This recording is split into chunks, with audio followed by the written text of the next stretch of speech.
Hey everyone, this is Justitech and welcome back to the channel. So today Apple roll out the latest iOS version, that is 12.5.5 for all the older iPhone models or iPad models that were running on iOS 12, that is the iPhone 5s, iPhone 6, 6 Plus, iPad Air 1st generation, iPad mini 2, iPad mini 3 and iPod 6th generation. So if you want to update directly from the settings, you need to just go to the journal and then software update, and you will get the latest iOS version, that is 12.5.4 directly in the settings.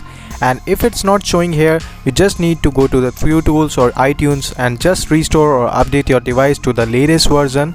Now I will talk about what are the security patches that are involved in this latest iOS version. And if you see the report, that is the impact processing of a malicious crafted PDF file that may lead to the arbitrary code execution, that is also involved in the Pegasus software. So already Apple has patched the Pegasus issue in the 14.8, so that's a similar security patch. Along with that, they have the integrated overflow was addressed and improved with the input validation, and you can check the CVE. So this patch is mainly focused on the improved of the memory management and the corruption that are involved in the Pegasus spyware, as that spyware have the capability to execute the malicious code with the kernel privileges and enter into your device. So if you still have these devices, you can update to the latest version. Now let's talk about the jailbreak.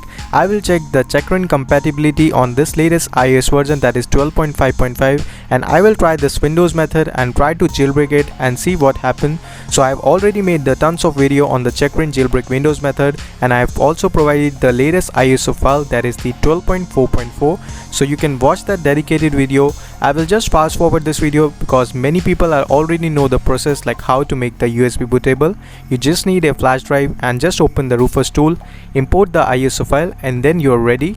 Next you have to boot your pen drive from the BIOS and then checkra1n will run. Now I have already updated to the latest iOS version. Now you can see I'm running on the 12.5.5 on my iPhone 6 that is compatible with this version. You can follow the same process for the activation lock devices also. So iOS 12 to the latest 14.8 is compatible. You can just follow the instruction on the screen to put your device into DFU mode, and then it will start jailbreak. Now once it will complete, you will see all done on the checkra1n screen. Now you can unplug your device. Now just open it. After that, connect with the Wi-Fi. Now you will see the checkra1n loader on your home screen after 5 to 10 seconds. Now just open it. Now click on Cydia and simply install it. Now after that, you will see Cydia on your home screen, so just open it. Now you can see we have successfully jailbroken with the installed Cydia on your device. Now you can install any tweak you like. Now the other important thing, you have to also update all the required packages that is asking to upgrade, so just simply complete upgrade.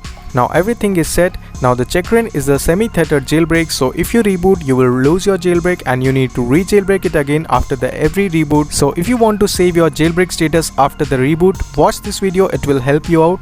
Now if you want to go back to your Windows machine, you have to just quit the checkra1n app, and on the terminal you have to type the reboot and just hit on enter. Unplug your USB stick and then you directly go to your Windows machine. So that's all for this video. I hope you liked that content. So till then, goodbye, take care and peace out.